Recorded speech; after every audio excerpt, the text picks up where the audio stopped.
रात के 11 बज रहे थे। विशाल अपने ऑफिस की 11वीं मंजिल पर अकेला बैठा था।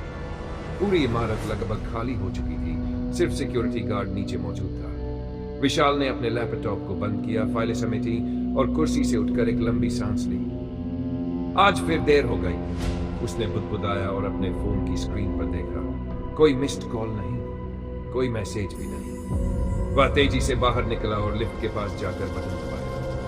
कुछ सेकंड बाद डिंग की आवाज आई और दरवाजे खुल गए। लिफ्ट में कोई नहीं था।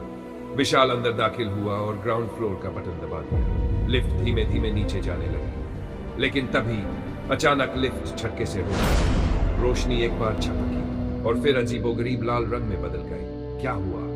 विशाल ने घबराकर बटन दबाने शुरू कर दिए, लेकिन कुछ काम नहीं कर रहा था। तभी लिफ्ट फिर से नीचे जाने लगी, मगर अब कुछ अजीब था। ये उस गति से नहीं चल रही जैसे आमतौर पर चलती थी। एक अजीब सी घुटन भरी हवा लिफ्ट में भरने लगी। डिंग, दरवाजे खुले, लेकिन ये ग्राउंड फ्लोर नहीं था। विशाल ने बाहर कदम रखा और जो नजारा देखा, उसकी रीढ़ की हड्डी में ठंडक दौड़ गई। सामने एक लंबा धुंध से भरा गलियारा था। दीवारों पर अजीब सी दरारें थी, जैसे सदियों पुरानी कोई इमारत हो। हल्की हल्की रोशनी, दीवारों पर साए हिलते हुए दिखाई दे रहे थे, मगर वहां कोई भी नहीं था।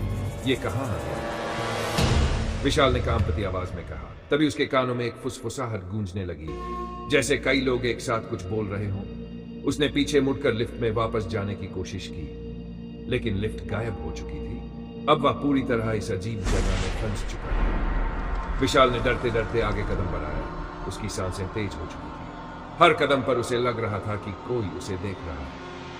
फिर अचानक एक दरवाजा अपने आप खुल गया। अंदर घना अंधेरा था, लेकिन किसी अदृश्य ताकत ने उसे अंदर खींच लिया। दरवाजा खुद ब खुद बंद हो गया और विशाल की चीख अंधेरे में खो गई। अगली सुबह ऑफिस के कर्मचारी आए। लिफ्ट का दरवाजा खुला था, लेकिन उसमें कोई नहीं था। विशाल का कोई नामो निशान था। उस रात जो लिफ्ट चली थी, वह शायद अपने आखिरी सफर पर निकली और विशाल को कहीं और ही ले गई थी, एक ऐसी दुनिया में जहां से कोई वापस नहीं